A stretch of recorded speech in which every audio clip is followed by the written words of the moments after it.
안녕하세요. 상식이 돈이 되는 지식스쿨입니다. 엑소레이, FX 빅토리아, 프리스틴 주결경, 우주소녀 성소 미기 선희.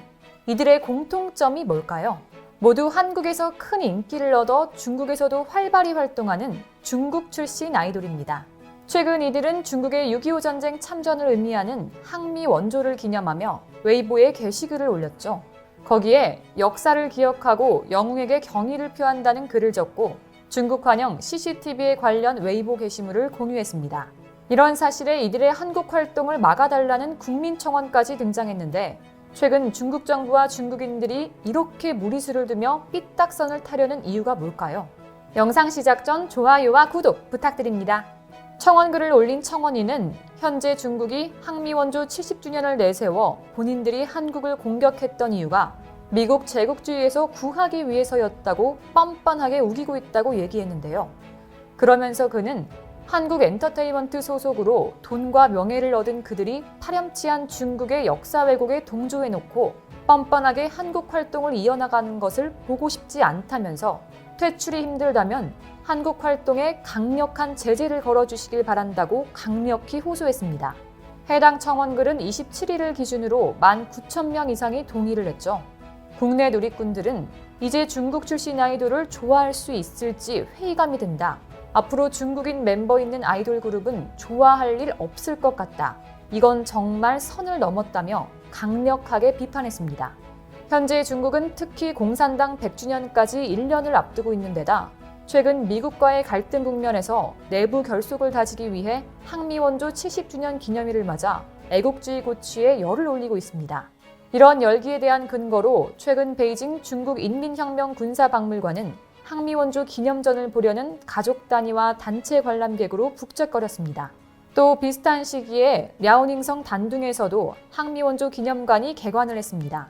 2014년부터 확장 공사를 위해 휴가 내왔던 이 기념관은 중국의 한국전 참전 70주년 기념일을 한 달 정도 앞둔 19일에 재개관 행사를 열었고 20일부터 일반인들에게도 개방했죠. 하지만 두 전시관 모두 북한군의 남침으로 한국전쟁이 시작됐다는 내용은 없습니다.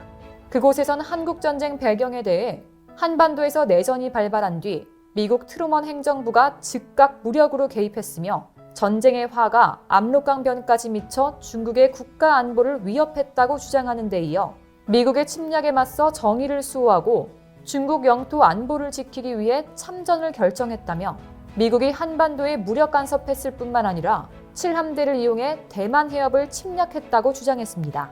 또 전시장 곳곳에 있는 게시물은 마오쩌둥과 시진핑의 관련 어록 등이 애국심을 고취하는 역할을 했는데요. 참전에 대해 아시아인의 일은 아시아인이 관할해야지 미국이 해서는 안 된다면서 아시아에 대한 미국의 침략은 아시아인의 저항을 불러일으킬 뿐이라고 한 마오쩌둥의 발언을 담은 게시물도 있었습니다. 이 밖에 기념관은 홈페이지를 통해 개별 전시물에 관해서도 소개하고 있는데 중국 측이 미국 세균전 대응에 공을 세운 지역의 수여한 깃발을 맨 위에 소개하기도 했습니다. 중국은 미군이 한반도 북부와 중국 일부 지역에서 비밀리에 세균전을 벌였다고 주장하고 있지만 미국은 이를 부인하고 있고 옛 소련 문건에서도 미국 세균전 주장은 잘못된 정보에서 비롯된 것이라고 규정한 바 있죠. 보통 역사 왜곡하면 골칫덩어리인 옆나라, 일본의 역사 왜곡을 먼저 떠올리겠지만 이렇게 중국의 역사 왜곡도 만만치 않은데요. 중국 국정역사교과서 상하권에 12권이나 한국사 관련 왜곡 내용이 담겼다고 합니다. 게다가 국회 교육위원회 소속 조경태 의원에 따르면 중국 국정역사교과서에는 한반도를 중국 영토인 것처럼 묘사한 지도를 실었으며 조선을 힘센 나라에 빌붙어 사는 국가라며 중국의 번속국으로 기술한 것도 모자라 동해를 일본해로 표기하려는 사례까지 빈번한 것으로 확인됐죠. 심지어 문화예술 미디어를 활용한 역사 왜곡도 전방위적으로 나타나고 있습니다. 현재 중국은 총 3,537억여 원을 들여 6.25 전쟁이 미군과 한국군의 북침에 맞서 승리한 전투라는 내용을 담은 영화와 드라마를 제작 중입니다. 제작에 들어간 대표적인 드라마는 40부작 압록강을 건너다인데 중국 국영중앙방송이 만들고 있습니다. 이 드라마는 항미원조 전쟁 당시 미국 해군 제7함대가 대만 해협에 진입하고 오포까지 하자 중국 공산당 지도자들이 분개해 칼을 빼들었다는 내용을 담고 있는데요. 인민지원군이 파죽지세로 38선을 돌파해 서울을 점령하는 등 마오쩌둥 주석의 영명한 결정으로 중국은 민족의 존엄을 내보였고 세계사의 새 국면을 열었다는 내용도 포함됐습니다. 또 해당 드라마에는 중국 스스로가 부여한 6.25 전쟁 참전 정당성과 함께 용감히 투쟁해 승리하는 중화민족의 위대한 역사적 결단이라는 것을 강조할 계획이라는데요. 이 드라마 제작에 참여하고 있는 작가 위페이는 항미 원조 전쟁의 역사적 의미와 미국에 대항하는 중국 인민들의 단결을 강조하는 작품이라고 말도 안 되는 소리를 했죠. 또한 CCTV는 중국이 승리한 전투를 중심으로 항미 원조 전쟁을 조명하는 6부작 대형 다큐멘터리도 제작해 방영할 계획이고 6.25 전쟁을 소재로 한 드라마 우리의 전쟁도 오는 10월 방영을 앞두고 있다고 합니다. 게다가 6.25 전쟁을 다룬 영화도 촬영이 진행되고 있는데요. 대표적인 영화로는 장진호 전투를 그린 빙설 장진호가 있습니다. 장진호 전투는 6.25 전쟁 때 벌어진 가장 중요한 전투 중 하나로 1950년 11월 말에서 12월 초까지 개마고원의 장진호 일대까지 진격했던 미국 해병 15,000명이 영하 30도 이하의 혹한 속에서 중국 인민지원군 12만 명의 포위망을 뚫고 흥남으로 철수한 작전입니다.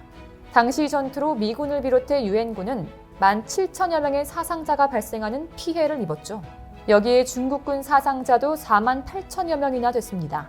하지만 미군의 값진 희생 덕분에 북한 치하에서 고통을 겪었던 10만여 명의 피난민들이 한국으로 철수할 수 있었습니다.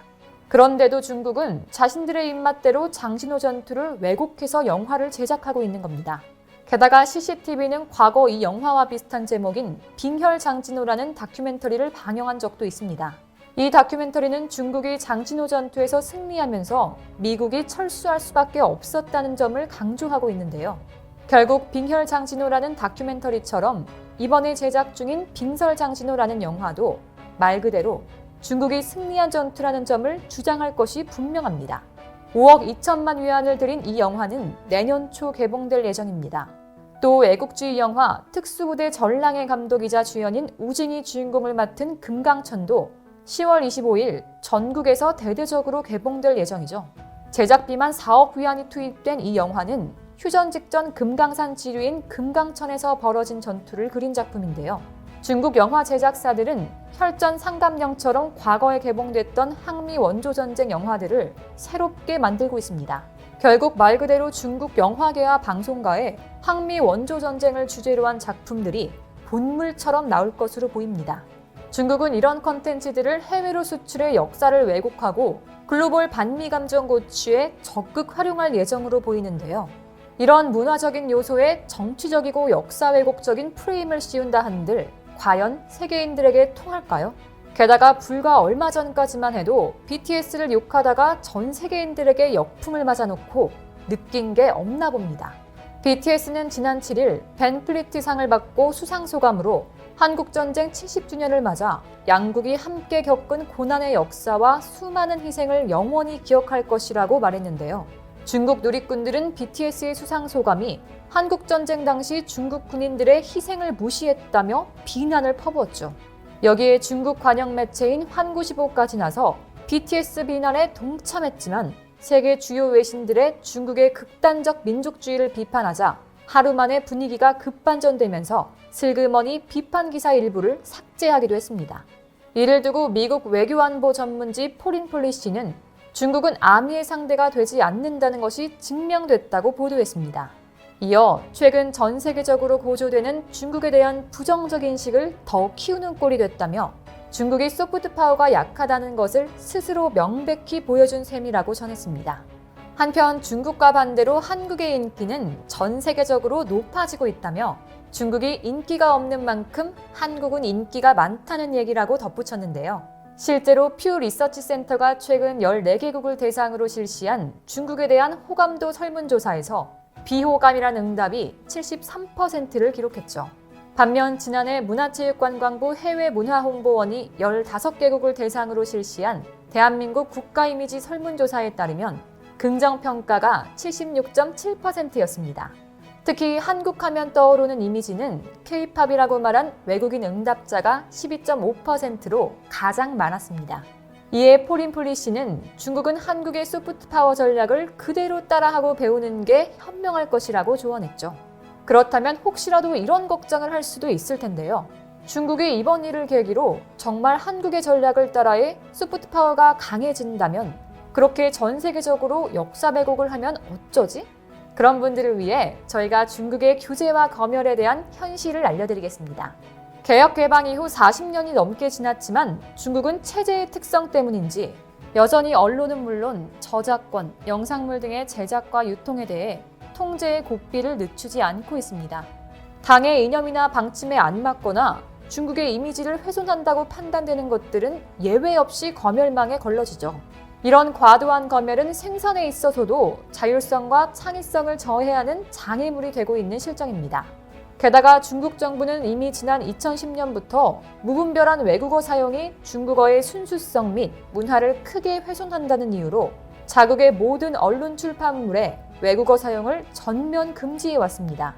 심지어 구글, 페이스북, 유튜브 등 미국의 SNS뿐만 아니라 한국의 네이버까지 해외 사이트의 중국 내 접속을 제한하고 있고 1년마다 해외 영화 개봉을 34편으로 한정하고 있으며 4년 가까이 한국산 게임의 수입을 막고 있기도 했죠.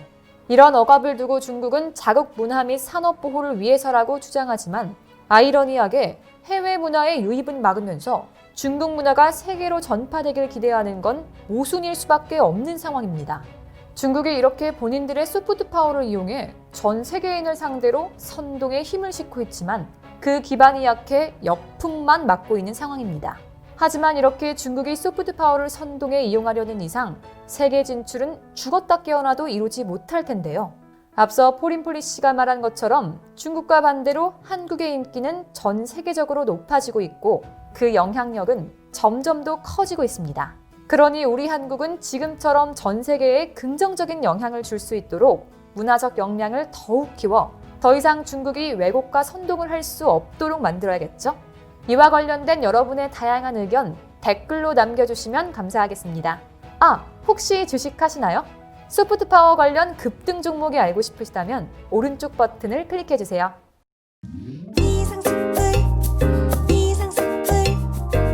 주식을 모르면 이상스쿨. 주식 모르니 이상스쿨.